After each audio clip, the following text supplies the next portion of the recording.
Assalamualaikum warahmatullahi wabarakatuh. Ini saya nak tunjuk cara macam mana untuk membuat plate, tujuannya untuk repair balik beam yang patah. Jadi ataupun beam yang bengkok, yang rosak, kita nak luruskan gunakan plate. Jadi kita kena kapitkan dia. Bila kita nak kapitkan dia, jadi kita kena buat beam dia, plate dia ni. Saya gunakan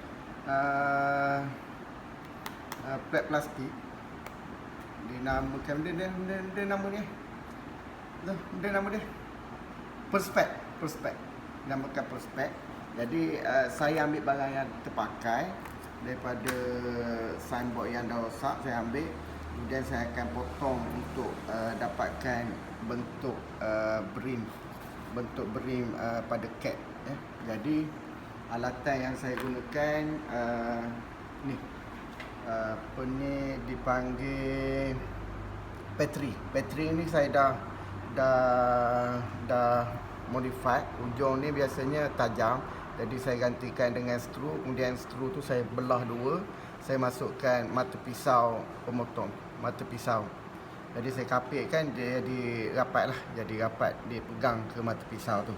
Kemudian saya dah sedang panaskan ya, untuk potong dia. Jadi yang ini contoh yang saya dah potong. Jadi saya nak tunjukkan cara untuk memotong memotong plate ni supaya mudah menggunakan pemetri. Kita tandakan saja dengan pen.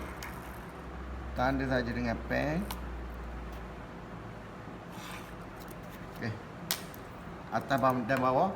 Kemudian bila dah panas pemetri ni, kita pun macam biasa, kita potong saja. Kita potong mengikut yang kita yang dah tanda, yang sudah tanda tu kita potong saja. Kita potong dia ujung ni dia dah panas. Misal ni dia panas, pisau ni. Jadi kita tolak je lah. Kita tolak perlahan-lahan sehinggalah siap. Sekejap ya. Ni video ni saya nak masukkan dalam YouTube. Tu sebab saya buat video cara untuk memotong Perspex supaya tidak rugi. Ya, kalau lah kita potong dengan grinder, dia akan ada lebihan. Kemudian dia punya Perspex tu dia akan cair melekat pada mata grinder. Yang ni kita tolak saja, tolak sampailah penghujung belah sini. Kalau kita guna pisau pemotong Perspex, dia dapat straight saja. Untuk bahagian lengkung ni memang susah untuk kita bentukkan lah kalau pisau motong Perspex. Kalau yang ni tengok, saya tolak saja sampailah hujung. Okey, bahagian lengkung dia ni, bahagian lengkung saya buat. Okey, dah dapat separuh dah.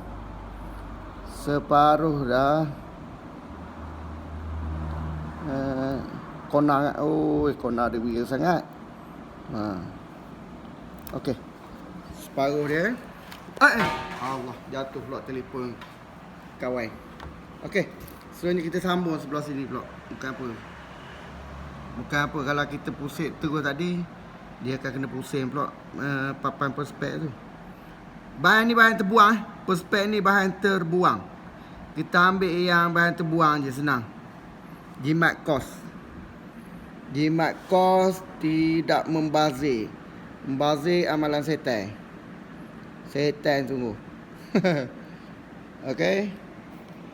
Jalan terus. Oh, kena bangun juga. Baru senang buat kerja. Tolak lagi. Tolak. Tak, saya gunakan mata pisau yang kedai RM2 pun ada pisau biasa tu. Kedai RM2 pun ada. Mata dia kan yang boleh potong tu, ambil yang besar punya. Kalau yang kecil jadi susah kita nak buat kerja. Ambil yang besar kan senang je, nampak. Saya tolak je sampailah hujung. Sampai dia akan bertemu dengan yang tadi, yang kita buat tadi. Sampailah hujung. Sekejap. Sikit lagi. Okey, dah sampai hujung dia tu. Pastikan dia kena betul-betul. Okey. Bila dah sampai hujung tu, apa yang perlu kita buat? Kita repih saja. Kalau rasa payah paha ni, kita repih saja. Ataupun kepakkan sahaja. Sepatutnya ada tapak. Kita repihkan sahaja. Kalau orang Pahang kata repih saja. Nampak? Siap satu bahagian. Untuk bahagian dalam, tadi saya dah tandakan dengan pen. Jadi saya tepikan plate ni sekejap. Kemudian saya potong balik serupa yang saya buat tadi. Serupa sahaja dengan yang saya buat tadi. Berapa minit tu? Berapa minit? 6 minit. Okey. Kita buat serupa saja, tolak je. Ikut tanda yang telah ditandakan ataupun digariskan. Untuk buat lengkung bahagian ni, kita boleh guna flat silver curve. Kalau siapa yang mengajar matematik ataupun yang pernah belajar matematik, dia ada flat silver curve ni, gunakanlah flat silver curve tu untuk dapatkan lengkung ni. Gunakan dan tanda. Kita tolak lagi. Tolak. Sampailah penghujung bertemu macam tadi juga.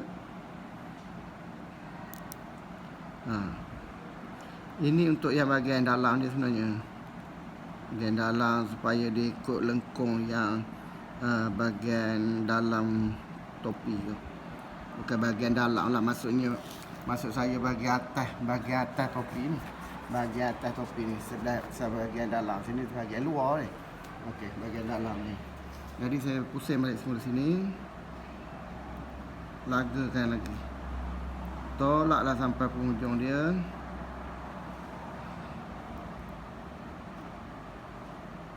Sikit lagi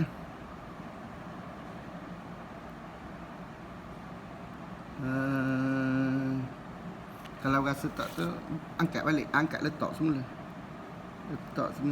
Kemudian tolak. Kita tolakkan ni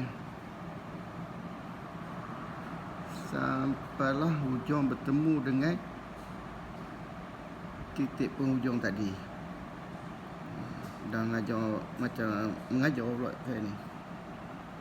Okey. Sampailah hujung sini. Bila dah belaga macam tu, kita repihkan juga ataupun kita patahkan. Nampak ni yang sebab yang bahagian dah tanda tadi, saya repih. Saya repih saja. Nampak? Saya repih. Ni bukan apa, sebab dia jadi payah, sebab dia ada kesan stiker tu yang jadi payah. Kalau tidak, mudah je. Kesan stiker dia pegang pada plate ni. Nampak? Dia pegang. Jadi itulah, jadi payahlah sikit. Sebenarnya kalau benda tak ada stiker, mudah je. Nampak? Siap.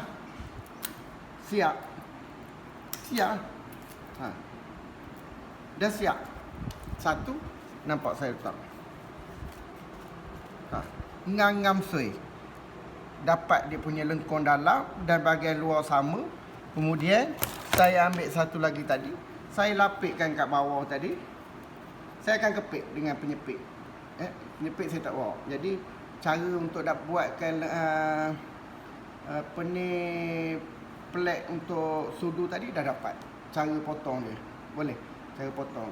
Dan saya nak bagi tahu lagi satu, yang untuk ni lebih baik buat setiap bahagian ni banyakkan lubang-lubang. Banyakkan ada lubang-lubang bulat. Sebab apa? Bila sudu yang patah tu, ataupun yang bengkok, kita iron dengan iron steam, dia akan jadi lembik. Dia jadi lembik dan jadi basah. Bila jadi basah, kita kapit sini atas dan bawah. Jadi kalaulah tak ada lubang, dia akan jadi susah untuk dia kering, lambat dia kering. Tapi bila ada lubang, ruang-ruang lubang ni menyerap haba, dia akan lebih cepat kering. Okey, terbaik. Jadi boleh cuba dengan cara yang saya buat, dan boleh sebarkan kepada siapa-siapa ni.